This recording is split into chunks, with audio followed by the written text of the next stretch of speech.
Investigation ఒక్క మాట అడుగుతా వెంకటకృష్ణ, ఒక్క మాట అడుగుతా.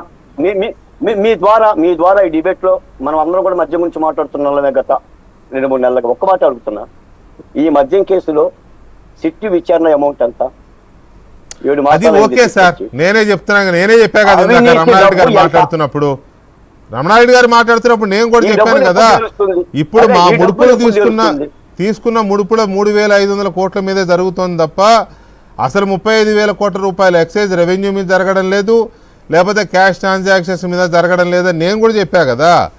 ఇక్కడ మీరు లీగల్ పాయింట్స్ వద్దు, ఇక్కడ అనవసరమైన వాటి జోలికి పోవద్దు. నా పాయింట్ అర్థం చేసుకోండి.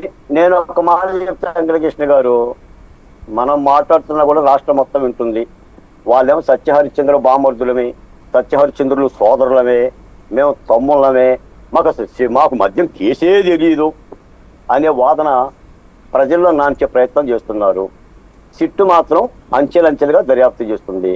ఒక మాట ఏంటంటే వెనకటికొకడో 10,000 రూపాయలు పెట్టి గుర్రాన్ని కొని గాడిదెక్కి ఇంటికి పోయిందంట. నేను చెప్తున్నాను, ఈ సిట్టు దర్యాప్తు కేసు క్లైమాక్స్ వరకు వెళ్ళి అంతిమల దిద్దారంటారో, బిగ్ బాస్ అంటారో, మాఫియా డాన్ అంటారో, ఈ కేసుని తేల్చకపోతే పోయేది ప్రభుత్వ పనులు, పోయేది ఈ మద్యం మీద ఇప్పటి వరకు చేసిన వాళ్ళ పనులు. కాబట్టి సిట్టు తప్పనిసరిగా తీర్చేయాలి. ఇప్పటికి 7 మాసాలైంది. ఇది ఇంతవరకు ఈడీ రంగంలోకి వచ్చిందో లేదో కూడా తెలియటంలా, ఈడీ నోరు ఇప్పిన దాఖలాలు కూడా లేవు. ఇది సాదాసీదా కేసు కాదు. కేంద్ర ప్రభుత్వం ఎందుకు దీని వంక చుట్టం లేదో మాలంటూ అడుగుతున్నాం. అడగాల్సిన ధర్మం మా మీద ఉంది కాబట్టి మరి దీని అన్నిటికీ కూడా సమాధానాలు ఉండాలి. ఇప్పుడు ఈ 200 పేజీల షార్ట్ షీట్లో మీకు ఆయన జగన్మోహన్ రెడ్డి గారి పేరు ఉదహరించారే తప్ప ఎఫ్ఐఆర్లో పేరుందని నాకు తెలిసిన ఇన్ఫర్మేషన్ వరకు ఆయన పేరైతే లేదు అనేది నాకున్న సమాచారం. అది ఎలా జరుగుతుంది ఏంటనేది కూడా సిట్టు తేల్చాలి. ఎందుకంటే ఇది తేలికపాటి అంశంగా చూడకూడదు. ఎందుకంటే మొత్తం జగన్మోహన్ రెడ్డి గారి పరిపాలనలో 100% పాపాల పుట్టనుకుంటే అర్ధభాగం సగపాలు మద్యం కేసే, సగపాలే ఇతర కేసులు. అంత దోపిడీ జరిగింది, మనకి తెలియకుండానే చాలా చాలా జరిగింది.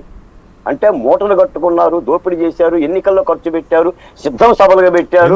మొదటి ఛార్జ్ షీట్ లో 3-4 చోట్ల జగన్మోహన్ రెడ్డి గారి పేరు ఉన్నది. మొదటి ఛార్జ్ షీట్ లో, ఈ ఛార్జ్ షీట్ లో ఏకంగా అప్పటి ముఖ్యమంత్రి కార్యదర్శి పేరే నిందితుడిగా ఈ ఛార్జ్ షీట్ లో ఉన్నది. జగన్మోహన్ రెడ్డి గారి పేరు లేకపోవడం ఏంటి? పేరు ఉంది. ముఖ్యమంత్రి కార్యదర్శి ఇక్కడ ముఖ్యమంత్రి కార్యదర్శి, ముఖ్యమంత్రి వైఎస్జే ఉన్నారు అంటే ముఖ్యమంత్రి సతీమణి గారి కంపెనీ సిమెంట్ కంపెనీలో డైరెక్టర్ గా ఉన్నాడు అని అంటే ఇది అసలు కాదు. ఒక మాట రవిచంద్రారెడ్డి గారు చెప్పే మాట ఏంటంటే, చెయ్యి పనిచేసింది, కాలు పనిచేసింది అంటే తల ఆదేశిస్తేనే కదా అని చెప్తున్నాడు ఆయన. అంతే కదా. నిజమే. మరి కుడి చేయి పని చేసినా, ఎడం చేయి పని చేసినా తల చెప్పాలి కదా, తలలోని మెదడు చెప్పాలి కదా.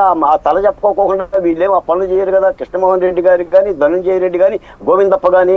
కాబట్టి మరి ఏంటంటే ఏదో పాత సినిమాలో లాగానే రావు గోపాలరావు గారు, కైకాల సత్యనారాయణ, అల్లు రామలింగయ్య గారు ఏదో మోసగాడు సినిమా నటిస్తే ఎన్నికలు అవుతుందో మరి ముగ్గురు చుట్టూనే తిరుగుతుంది ఈ కేసు. కానీ ఇంతటితో ఆగకూడదు.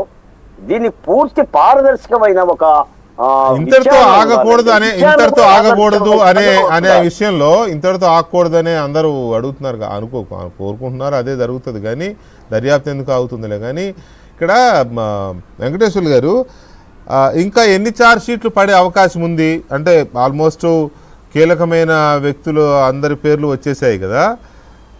నాకు తెలిసి అసలు సూత్రధారి పేరు ఒకటి చెప్తున్నది, అది రావాలి. మరి ఇంకా ఎన్ని ఛార్జ్ షీట్లు పడే అవకాశం ఉంది ఫైనల్ ఛార్జ్ షీట్కి ముందు? నన్ను అడుగుతున్నారా? మీరే వెంకటేశ్వర గారు. లక్ష్మణ్ గారు. సో కేసు ప్రాసెస్ మనం గమనించినట్లయితే ఇప్పటి వరకు సుమారు 40 మంది అక్యూజ్ని చూపించడం జరిగింది.